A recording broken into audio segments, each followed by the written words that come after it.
Funding for this program was provided by the Annenberg CPB Project. Sometimes, as we go through life, we master our experiences. Sometimes we don't.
People make home movies to remember the good times.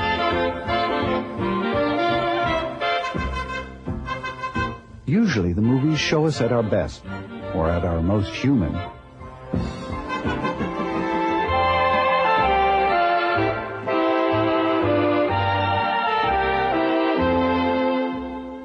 If viewed at the end of a lifetime, a person might say, "It was all right. I had some fun and weathered the storms." But what does it take to remain relatively unscathed even as the storms come and go? Is there a way to help people meet life's challenges and to maintain psychological well-being? An ounce of prevention is worth a pound of cure, goes the old saying. But it's easier to say than to do. Prevention is a kind of ineffable thing. It's something that you can't conceptualize easily, and we don't easily conceptualize it as a society. Dr. Price used to treat people with disorders. Now he designs programs to prevent those disorders. The reason is that when you prevent something, nothing happens. Something that could have happened didn't happen, and that's very hard to see. We're oriented to problems and to crisis and to curing them. Prevention has a kind of elusive quality because of that. Since the early 1960s, prevention researchers have focused on how to prevent psychological disorders by decreasing such risk factors as poverty, child neglect, social isolation, and the effects of major life stressors, such as family illness. These risk factors can contribute to severe dysfunction, conduct disorder, major anxiety, substance abuse, personality disorders, and depression. Psychologists have also identified ways to increase such protective factors as positive role models, specific coping skills, and good parenting. These factors can help shield people from the damaging effects of life's crises. But the work has to be done throughout one's life. All the major events of your life, the birth of children, going off to school, or hardships, difficulties, loss of loved ones, a whole variety of changes that take place in the lives of people. You need to prepare people to do that. Now, you can start preparing people from the very earliest age, from the time they're little children. You prepare them, you begin to prepare them for change and adjustments and making adjustments. But it isn't a one-shot deal. There's no single thing that you can do. In the next hour, we'll examine 4 prevention efforts out of many around the country. These efforts are targeting critical stages in the life cycle and teaching strategies that help people handle their lives more successfully.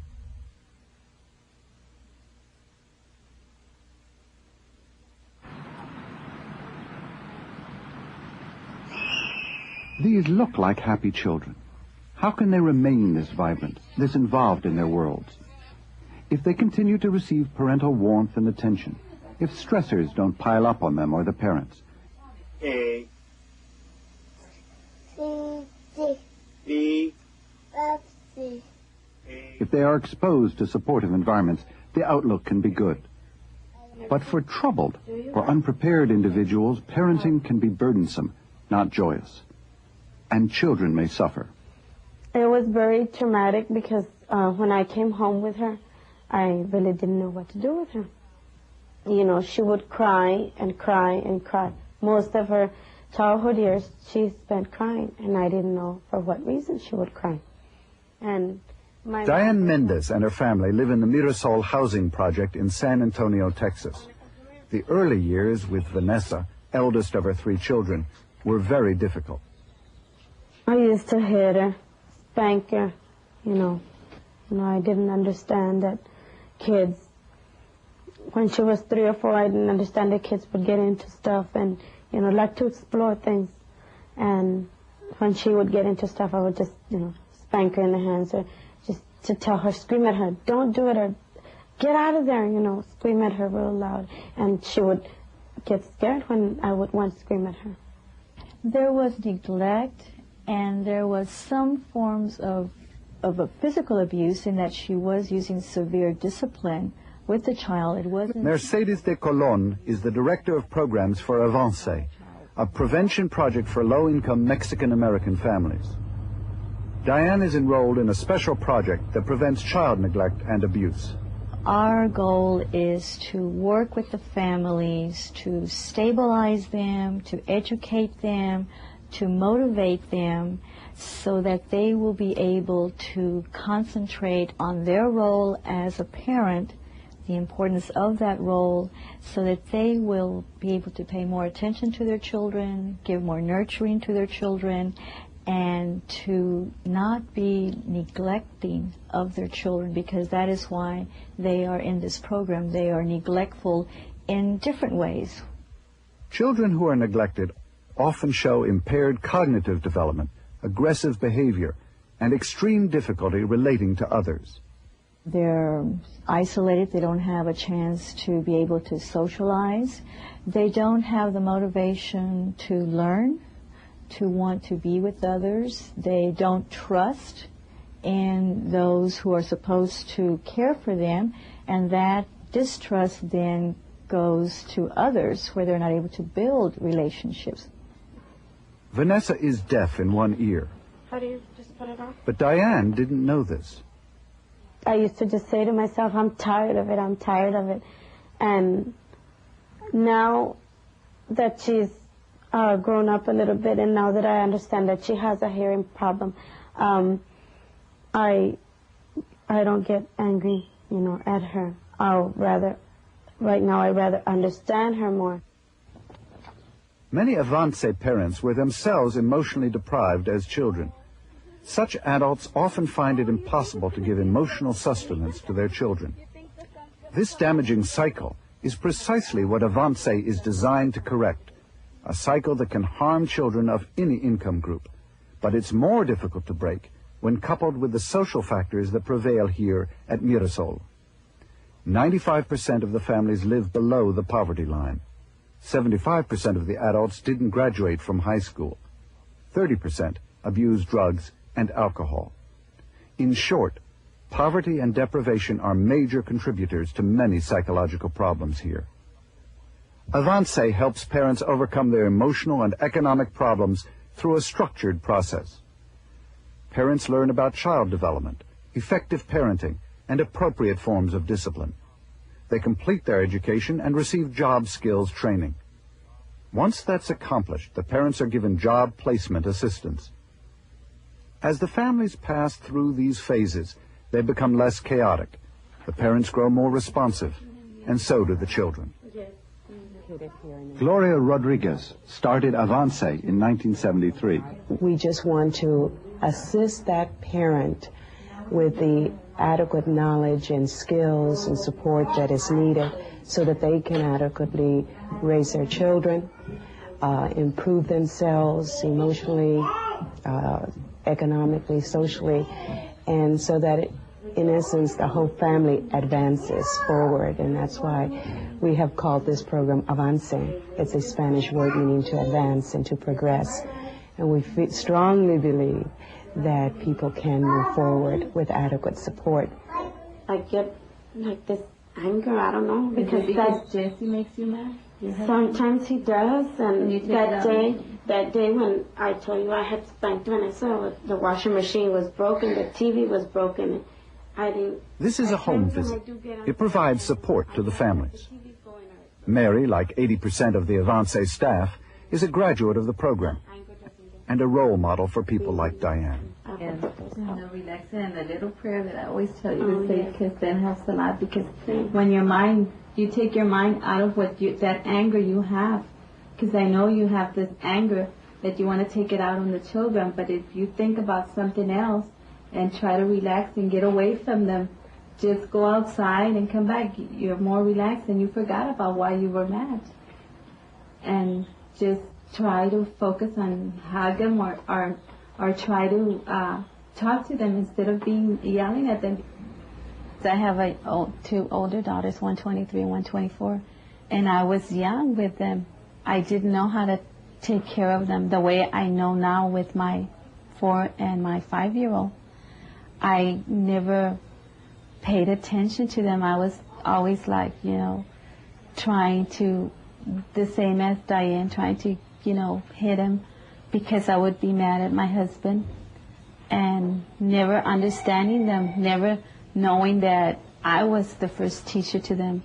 I was the one who was supposed to teach them before they went to school, because I was a young mom myself. I didn't even finish high school myself. So when Avance came to me that I started coming to parenting classes, I realized what I had missed with my older daughters, and what now I was able to teach my 4 and my 5-year-old. Parents from the support team are arriving at Avance for a group meeting. While they're in class, the children will be in the child care center. It's an enriched environment where they explore and socialize. This, combined with the education the parents receive, has a positive effect on the children.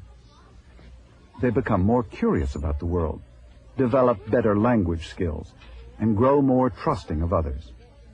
This has been shown to lead to school success and higher self-esteem. Let's look at the yellow one. The yellow one. The yellow pen. Diane's younger children are already benefiting from Avance, and Diane has learned how to encourage Vanessa's growth.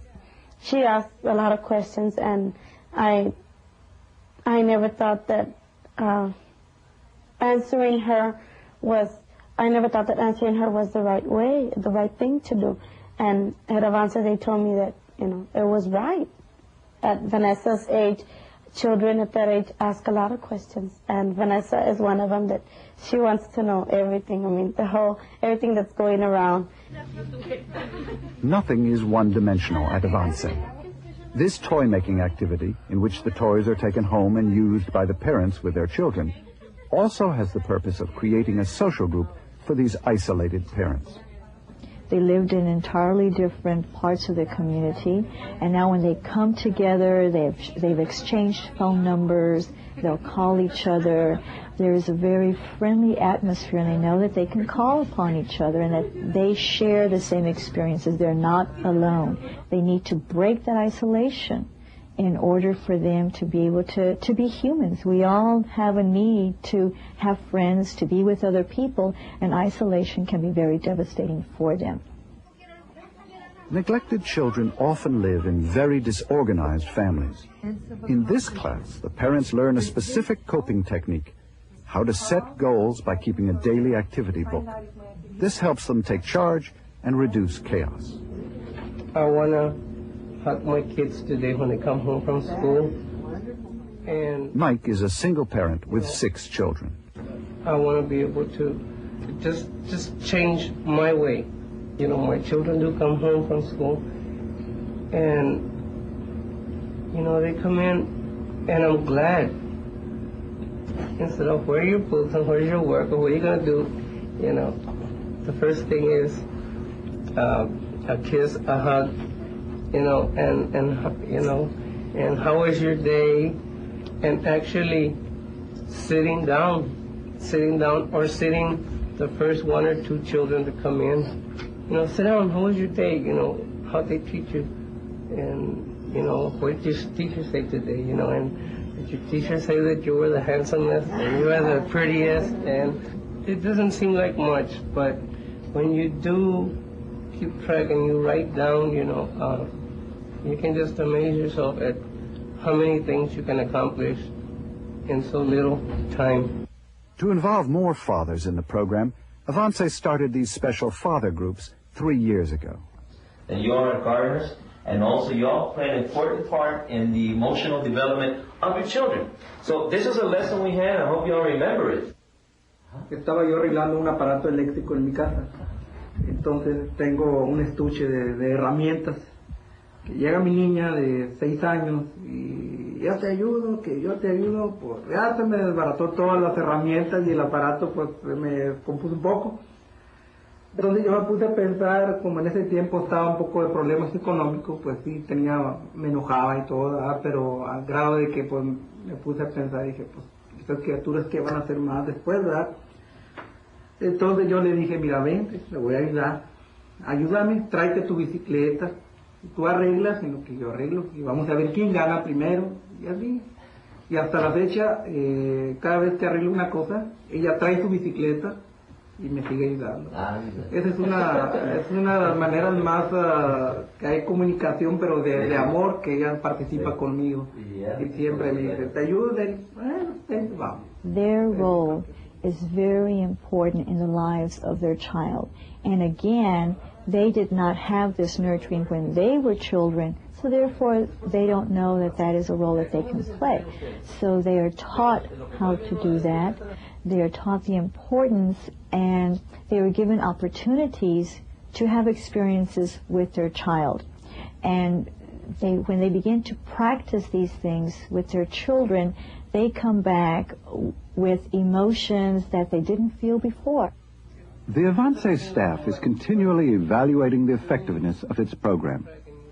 In 1991, they found that parents who were in the program were more likely than those who weren't to be less restrictive, less punitive, more emotionally encouraging, less aggravated by their children's behavior, and to have an intellectually enriched home environment. These changes have been shown to lessen the chances of a child growing up with such behavioral problems as school delinquency, academic failure, and conduct disorder. Dale Johnson is a psychologist and the chief investigator at Avance. And I think what happens in Avance is that these coercive cycles don't need to develop.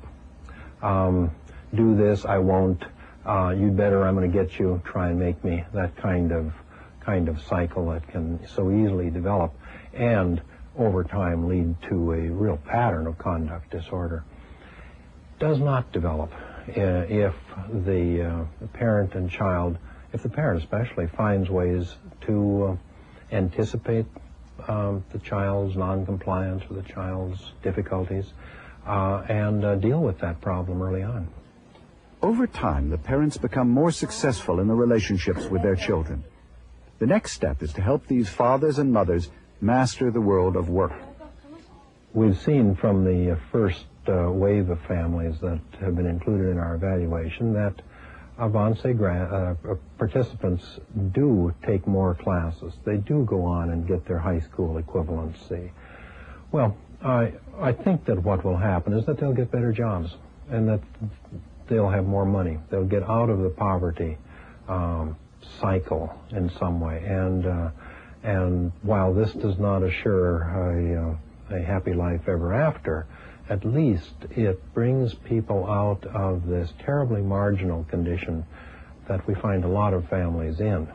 As the parents get the knowledge, get the skills, see the results, they feel a sense of empowerment. They feel now that they can change things and that they too are going to be part of the solution to this very complicated problem that sometimes seems so overwhelming for anyone. And it's sometimes we can wonder how some people are making it, living in the conditions that they're living in without the support and without the resources that you and I may have. Vanessa just tells me I want to finish high school. and I know she will. As of Veronica, she tells me that she wants to finish high school and go to college.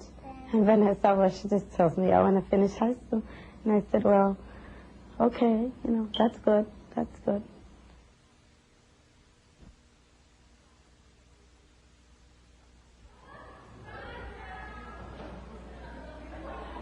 What kind of problems do middle school students encounter? What kind of problems do they have? Yes. Gang fights. Gang fights. What other problems do we have in middle school? Alcoholism among middle school students, yes. Grades. Grades in school. That's pressure, isn't it? Grades and fights aren't the only pressures felt by middle school students. Young adolescents are, almost by definition, also at risk for substance abuse, conduct disorder, dangerous sexual behavior, and depression. Which is why the 11 and 12-year-olds here at the Jackie Robinson Middle School in New Haven, Connecticut, are part of a district-wide prevention effort, one that attempts to keep problems from developing by teaching students how to make effective, healthy decisions. Dr. Weisberg is Director of Prevention Research Training at Yale University. Early adolescents are developing their identities. They're trying to out new behaviors, new identities. There are a variety of choices that you have to make in early adolescence. If you make good choices, doing well in school, staying away from drugs, not engaging in premature sexual behavior in some way, it's a time that can be exciting. You learn a lot and gain a lot and end up having a happy adolescence that lays a foundation for a solid adulthood. On the other hand, if you engage in some of these high-risk behaviors and they have negative impact, that can lay a foundation for future trouble and difficulties. It is possible to guard against these high-risk behaviors if young people are surrounded by the right environment, a cohesive, supportive family, positive adult role models, and schools that respond to the students' academic and social needs. Adolescence has always been a period of great personal change, social, psychological, and biological. But to many experts, the stressors confronting today's youth seem harder than before. There are more options, there are more decisions that young people have to make. There are more models of undesirable behavior out there that they have to know how to handle. They need more adults in their lives to help them learn how to handle those things. They have fewer adults in their lives because more people are working, both parents are working, they're traveling long distances, they're very busy, there are more single-parent families, there's more divorce, there are just fewer adults at a time when they need more help and support in their development. To help children wade through these stressors, the City of New Haven started the Social Development Project in 1989. Tim Shriver oversees the project. That schools are going to have to start teaching children how to deal with these stressors. Now, we can't do that on a hit-or-miss basis. We have to teach it the same way we teach math or reading. How do we equip a child to read a book so that when they graduate from school they can read a book? We do it by starting in kindergarten with sounds, with vowels, with words. We have to do the same thing in order to equip children to be able to negotiate extremely complex and very, very stressful social situations. We've got to start in kindergarten with the basics. We've got to continue that on a regular and ongoing way right through being a senior in high school. What they offer in New Haven is systematic, classroom-based instruction to teach children critical thinking skills and problem solving. All adults involved in the schools, parents, teachers, and administrators alike, use the problem-solving techniques and work together in a collaborative way in school planning and management teams. Mental health teams also bring adults together to focus on the climate of the schools and how that climate contributes to the success and failure of the students. Dr. Comer has been instrumental in changing the New Haven schools. He believes that schools with negative climates, in which adults work in isolation, create difficulties for students. You create a good climate in the school, and that good climate is what makes it possible for the staff and the parents to interact well. And when the staff and the parents interact well, the children can identify with both the staff and their parents, and they can be motivated by both to achieve at the level of their ability, and that's what's critically important. And it is that climate of good relationships that the adults create that gives them then the authority to serve as role models, guides, mentors to the children. Dr. Comer points out that the difficulties of adolescence appear in all socioeconomic groups. All you have to look at is the suicide rate, the problems of alcoholism, drug abuse, teenage pregnancy, and the like. All are in middle-income, low-income families alike. Middle-income families often have more resources, and when their children get into trouble, can provide the kind of supports they need to handle those things. But their children have serious problems. Now, there are 6 steps to problem solving, and if you realize you have a problem, what is the very first thing you need to do? What is the very first thing you like to do, Lamont? Stop, calm down, and think. Stop, calm down, and think. Why is it important? If you don't calm down, you might do something negative. Okay, good. If you don't calm down, you may do something negative, and that may cause More problems. more problems, and that we don't want. Okay, someone who can tell me how you know if you have a problem. How do you know when you have a problem? What happens to your body when you Palms start sweating. Your palms get sweaty. What else happens to your body? Your heart beats fast. Your heart beats fast. Someone else. Cheryl Merritt and her students are reviewing a 6-step problem-solving framework. This step-by-step technique, based on a traffic light model, helps children learn to master their thoughts, feelings, and actions so they can handle social situations and pressures effectively. So once we know the problem, we can go to step 3. What is step 3? What is step 3? Shantae. Set a positive goal. Set a positive goal. What is a positive goal? Who can tell me? Why do we want our goals to be positive? So you won't do something that'll hurt anybody? All right, you don't want anyone else to get hurt. Once we set a positive goal, we know how we want things to end up. What do we want to do next? What is our next step? Hi, Shatima. Think of lots of solutions. Think of lots of solutions. Why not one? Why not one? Why not one solution and let's go and do it? Tiffany. Because if one don't work, you have another one. All right, one may not work. So you want to have another one ready. Why? What are other reasons you want to think of lots of solutions? Yes? So you can have a choice of the best one? Correct. You want to be able to choose the very best one. Students learn to apply the model to stressors common to all children of this age. For instance, a teenager may want to meet someone, but not know quite how to do it. Or a youngster may be challenged to a fight. I remember a child transferring into our school, and someone stepped on his foot, and he was ready to fight. And another child said, hey man, we don't do that in this school. And he looked around, and sure enough, the expression on the faces of the other children said, we don't do that. But my point is that the children take on the attitude and the way of working that is acceptable and expected in that particular environment. And then they pass it on and expect that of other children. And that's the way you prevent problem behaviors within the school and problem behaviors that could go on and lead to social problems and psychological problems. The technique has also been adapted to especially dangerous situations. It's not enough just to say, don't do it. It's not enough to provide information about the legal, social, and health consequences of drug use and expect that students, upon hearing that, will remain drug-free. In fact, if anything, the research shows that providing that information alone will not lead to a change in a student's health practices at all. It's much more important to focus on ways to promote health-enhancing behavior and beliefs. When you prepare for a role play today, I want you to set up a situation, and I want you to write down on the form that I'm going to give you the problem. I want you to write down the positive goal. I need you to write at least 3 solutions that you can try. This group situation revolves around a pregnant teenager. Her goal is to keep the baby. Her solutions are to go to her parents and a counselor for help. Well, I don't have no money, And I spoke to my mother and my father. My father said he'll think about it. And my mother said she's not going to help me. And she told me to go talk to my father. And I'm scared. I don't know what to do.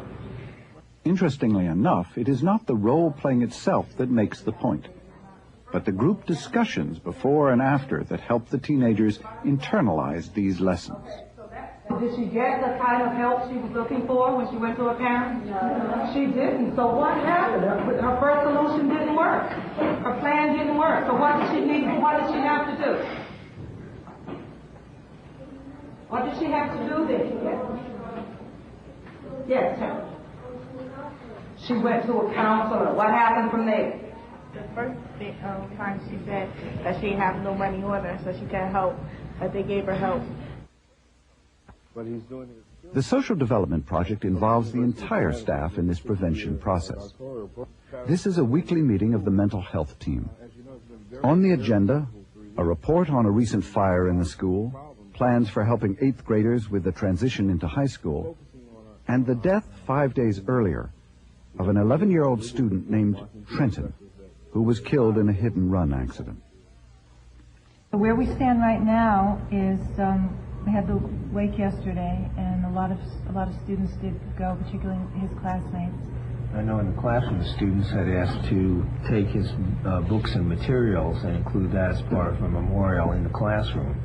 I think that had we not gone through the process of letting them grieve, we probably would have seen a lot of suspensions. We probably would have seen a high absence rate. We probably would have seen children just shutting down, period. But if you're going to educate children, if you're going to teach children, you have to give them an opportunity to release the things that are bothering them. I think we need to have some kind of ongoing support for the classroom so that there's some kind of forum for them to be able to talk about how they're feeling and to talk about things long beyond all the attention they're getting right now. These students meet weekly to share feelings about people in their lives who have died, sometimes through illness and other times through violence. This kind of intervention can help prevent such disorders as major depression, adjustment disorder, and post-traumatic stress disorder. One member of the mental health team, Jackie Royal, leads the group. Wanda, what kind of feelings did you have when your stepfather died? I was sad and mad. Mm-hmm. Were you close to him? He was the only person I really could talk to when I had problems.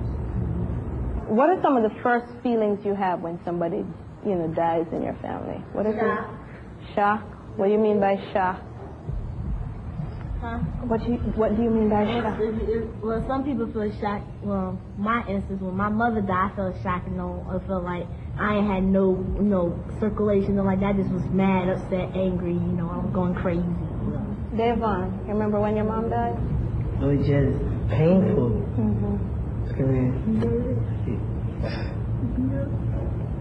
That's all I could say. It was just painful. How old were you? How old I was? I think I was 7. You were 7? How did you find out that she died? Because I knew she was there when they called, and my aunt started crying on the phone, so then I knew she was there. That's all I can remember. Do you remember her now? When there's a loss of a loved one, there's a loss of a sense of support, of the being valued. Sometimes they feel abandonment and all kinds of feelings. Those feelings can lead to depression. But if nothing else, they can lead to not being able to address the academic material, and their minds can be in other places.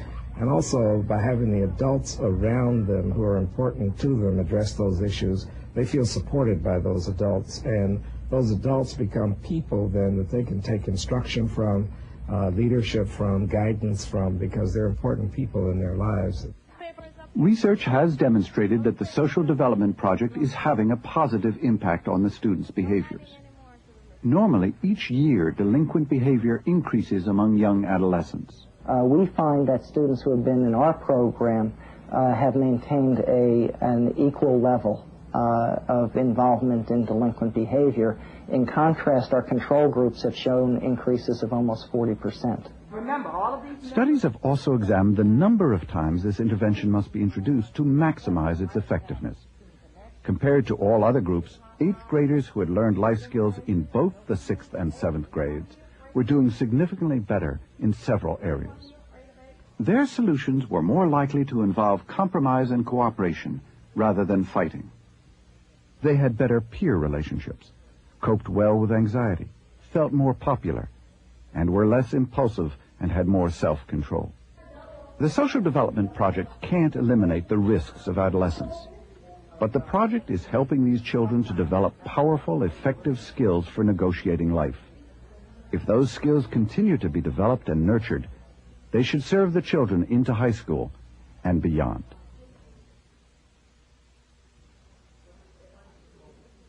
I've been laid off a little over 2 months. You get to the stage, you're out there, you're looking, what am I doing wrong? Why am I not getting responses that I think I should be getting back? You start feeling a little depressed. You go through a whole lot of different changes. I think Adult life is full of crises and challenges. Our need for help in weathering those crises doesn't end after high school.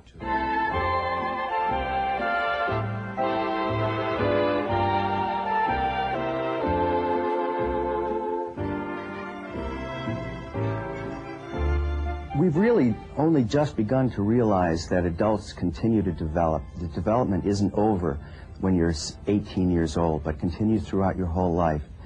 We develop different senses of ourselves. We experience transitions in our familial life, in our work life, and the transitions that have to be negotiated. Those transitions can be negotiated especially effectively when there are social supports in the environment to help us do it. They're not always available, and many times prevention programs simply provide that kind of social support and affirmation.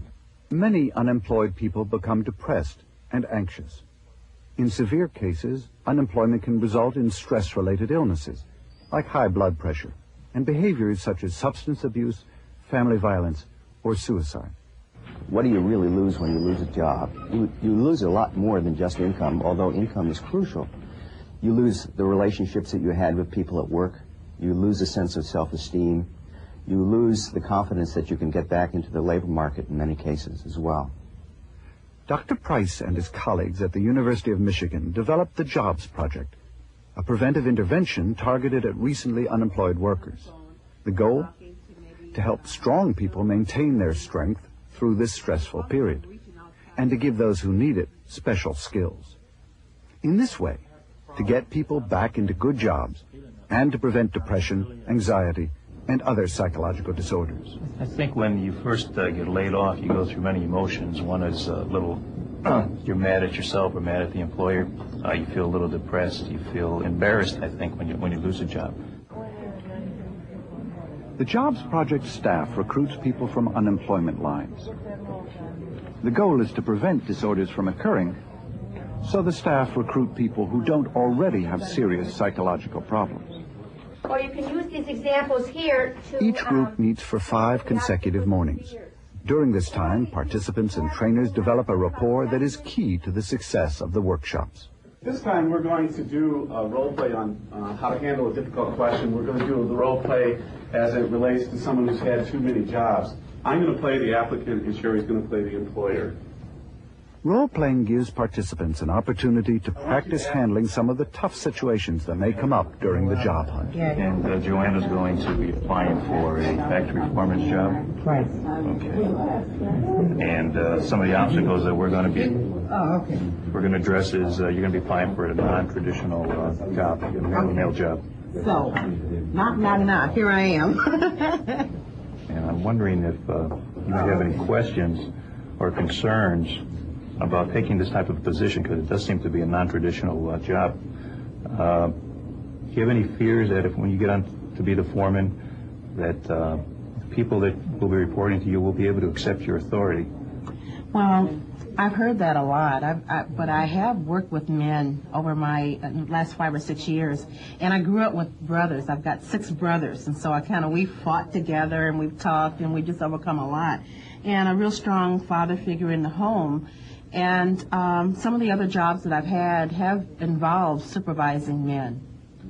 One of the things that research has shown us is that if you can identify potential obstacles early on and begin to become psychologically inoculated by planning alternative courses of action, you're much better able to cope when you actually encounter the obstacle. Some people might think that you would not be 100% qualified for the job and the position because you are female in this type of an environment. How do you feel about that? I've heard those kind of statements before. But what I really believe is that I can bring a lot to this job, that I'm just as qualified as any man for factory foreman, and my experience will hold up, the resume that you have. I think that I'm responsible. I feel that I carry myself in a professional way. But I want people to respect me, too, so I'm going to respect whoever that is. And I think my track record can stand for itself. All right, very good. Thank you very much. This is not a passive sort of thing that you can learn out of a book. It's a social act. In fact, it's a social achievement. Another thing is that this is a kind of learning that requires that you get support from your colleagues as you go along. So there's a fair amount of encouragement for people in the learning process to support each other. You really sounded confident, and you did not give in all to the sexuality issue. You just handled that just perfectly, and everything was really positive. Thanks, Keith. What did you all find useful about this? As you may think, these are our fears, but you never really confront them because you never bring them out. But in this group, we bring everything out. In the past week, we brought out so much. And just by listening to other people's fears, I found, well, hey, I had that kind of fear too. Mm-hmm. But I diffused it in such a way that it's not a fear anymore. You feel stronger in what you believed in. By the 5th morning, most participants feel optimistic. Now the trainers prepare them for setbacks, such as losing motivation or feeling depressed. Through group problem solving, these people learn a preventive strategy for anticipating such setbacks. Let's think about what we could do when one of these problems comes up, or any of these problems. Let's say we're feeling a little depressed. I'm not going to have the problem that I may have had in the past, feeling that way. I'm really believe that way. But should I get that way, I would plan to pull out my manual and review some of those notes. I think the other thing you have to do is keep a positive perspective and force yourself to get up and do it, and then again make a plan and stick to it. Make a plan? I think you just have to allow yourself to be depressed. I mean, just for me to pretend that I didn't feel awful, to me is not right. So, I mean, realizing that you're going to have those periods, right. You feel a little down. What evidence is there that the JOBS project actually prevents depression and anxiety? After the initial set of seminars in 1985, follow-up studies were done at 1 month, 4 months, and 2.5 years. The studies showed significant differences between the experimental group and a control group who just received a brochure about job hunting. People from the experimental group showed lower levels of anxiety and depression and were more likely to be reemployed in higher-paying, more satisfying jobs. These findings were consistent for each follow-up study. Even those participants who remained unemployed showed less depression and higher levels of confidence. Ask your question. So in the end, the JOBS project showed that by building coping skills, social support, and other protective factors, unemployment was reduced. So were emotional problems that psychologists know often occur with job loss. And it turns out that the financial benefits have been considerable too. We found several things that we were really fairly surprised by. One was that the people who'd been in the job project were earning more money and had higher quality jobs. And furthermore, since they were earning more money, they were also paying more taxes, more state taxes and more federal taxes. And if you looked at the increase in the amount of taxes that they paid, even over that 2.5-year period, the increase in taxes actually meant that the job project was paying for itself in about 7 months. For the participants, being with others in the same situation has had benefits impossible to measure. So when you get here, you find out that other people are in the same situation that you are in. It happens to people. It doesn't happen to you specifically. You're not isolated. When I came here, I know I've got a lot going for me, but when I came here, I had that lack of confidence.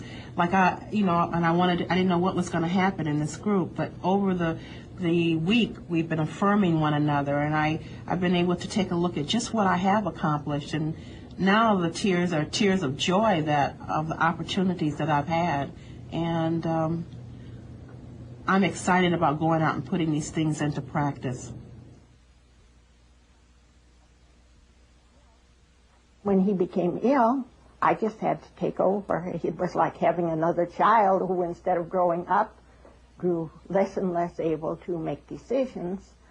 But I did have some hard times afterwards. I remember at night sometimes I just sat in the bathtub and cried because of the fact, why did this happen to me? Mrs. Allison's husband died. Matters were made worse because her children lived far away and she had no support system. Old age often revolves around such losses and problems, though not always. Some older people are luckier. Because you all are very nice children to me. And God bless you all. Elderly people who lack a strong support system, like this, are especially vulnerable to depression and other psychological disorders. Happy birthday to you. Happy birthday, dear Mama. Happy birthday to you. Hooray! So one important goal in prevention is to provide a sense of community where none exists. The final section of this documentary looks at preventing disorders like depression in older people by providing specific services. In addition, we'll show how the creative organization of those services can also have a powerful preventive effect. Bert Kruger Smith, a gerontologist, saw that services for the elderly existed in Austin, but how they operated needed to be changed. I saw a number of small agencies working on behalf of older people, but working alone, spending most of their time and most of their thought on worrying about how to make the month's rent, not what kind of services they could provide. I saw agencies that had a sense of turfism. It was their agency and they weren't going to work with any others. This I found very worrisome because we all had in mind the goal of doing the best we could for older people. And it occurred to me and to several of us who stayed the course that if we could get these agencies working together, maybe if they lived together in a sense, if we could get offices that were adjoining, that they could begin to talk with one another, work with one another, and that the total would be much greater than any of them could achieve by themselves.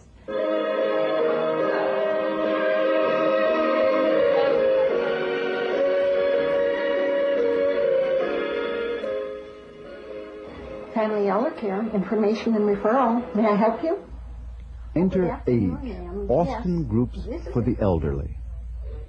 More than 15 agencies housed in one building, all with a different mission, yet coordinated to cover a wide spectrum of activities and services for older people. In just its first 2 years, AGE served over 24,000 people, everything from the Gray Panthers of Austin to the Seniors Respite Service is available in this building. Each organization has specific goals, often preventive in nature. Elder Haven is a unique daycare center for about 35 adults. They go to church. I give me a chair, get up there and tie that sack, give me some tickets. Did you ever get caught doing that? Your grandfather raised you. Some clients are unable to care for themselves adequately. Others have been abused and need shelter. This, combined with other services, is an alternative to institutionalization. Without the structure provided by Austin Groups for the Elderly, older people often get lost in the social service system. This structure in itself is preventive. They may go to one agency and find out that agency can't help them, and then they are removed from any kind of help. What really happens, and we can't document prevention, what really happens then is that they go back to their home or wherever they've been, they become increasingly impaired. Whatever has been the problem becomes worse. And finally, they probably have to go to some long-term care facility, maybe prematurely, maybe at great cost to the community or to other resources, because they haven't been able to be helped at a primary point where they could have functioned for a great deal longer time. Several mutual help groups meet at age. They offer a psychological safety net to people undergoing difficult life circumstances. You know, I couldn't believe anybody else would get caught in a mess like I felt like I was in, because, you know, I love the baby and he needed protecting, he needed caring for, but I also knew that I wasn't going to be able to get him into schools and to the doctor and a whole lot of other things unless I had custody. And to do that, I was going to have to face my own son and the child's mother, whom I... This group is called Grandparents Raising Grandchildren. Sometimes the grandchildren were abused or abandoned. In other cases, occasional babysitting turned into full-time parenting. Boy, I had been through 2.5 years of pure, unadulterated hell, as far as I was concerned. Then to walk into a room and everybody in there knew exactly what I felt like and what I was talking about, and they understood why I wanted to cry one minute and laugh one minute, and why I was mad and who I was mad at, and why I felt guilty, and you know, right? Don't you think it's kind of instant acceptance? Because, I mean, we're all standing in the same shoes, so to speak. Another service is a hotline called Information and Referral for Older Adults, part of Family Elder Care Incorporated. You need transportation to a doctor's appointment.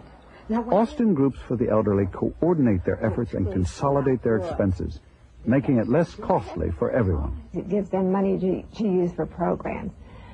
Here they have common areas, they have copying machines, all of the kinds of things that are available to them without any extra cost.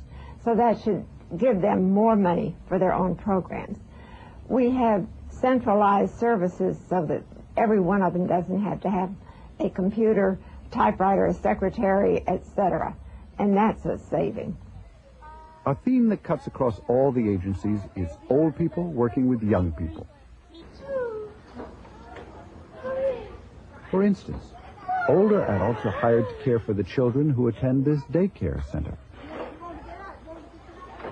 Those children are bringing new life to these older people so that they aren't focusing on morbid ideas about their own decline or their pending death in the future or whatever it is that's bothering them. Many of the people who benefit from Austin Groups for the Elderly are actually those who work there as volunteers. Like Julia Young, many have experienced the losses of older age. Well, at first I just knew I was going to enjoy it because I had been off once before with illness, and I enjoyed being off so much. So when I retired, I figured this was really going to be it. And I was going to get to see all my stories I hadn't seen in 18 or 20 years. And I was just going to do nothing.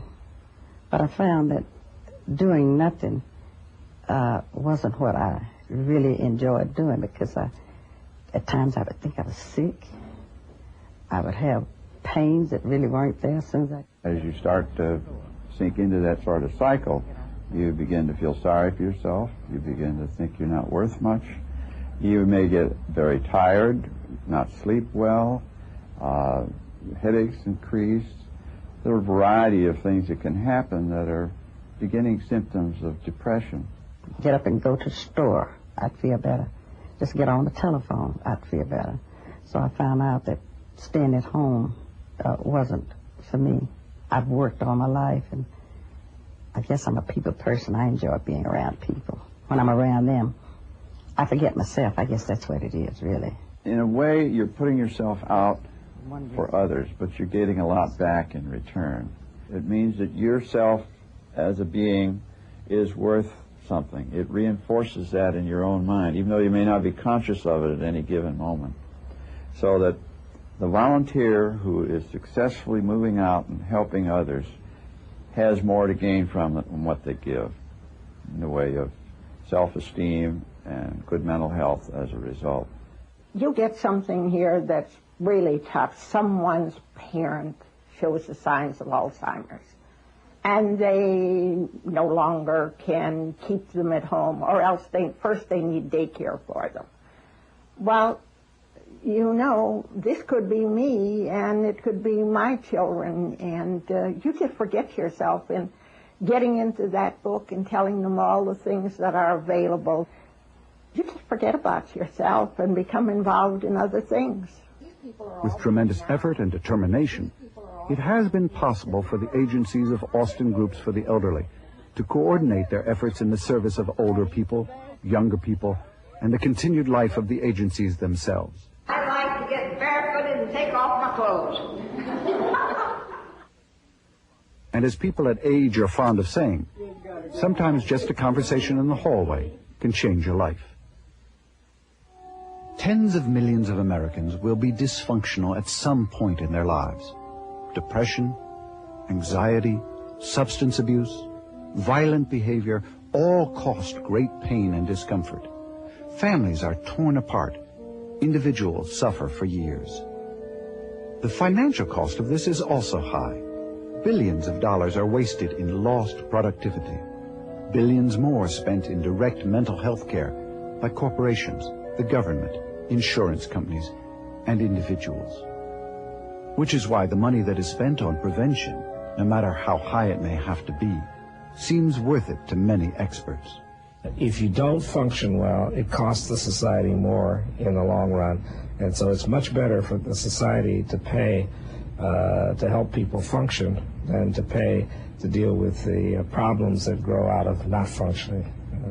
The cost of depression, the cost of acting up kinds of behaviors is just enormous, and we underestimate it all the time. Prevention can work. Avance, the Social Development Project, the Jobs Project, and Austin Groups for the Elderly. Taken across the lifespan, day by day, such prevention strategies help guard against some of the terrible psychological disorders that can afflict us all. And these strategies provide psychological nourishment that we know leads to sound mental health.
Funding for this program was provided by the Annenberg CPB Project.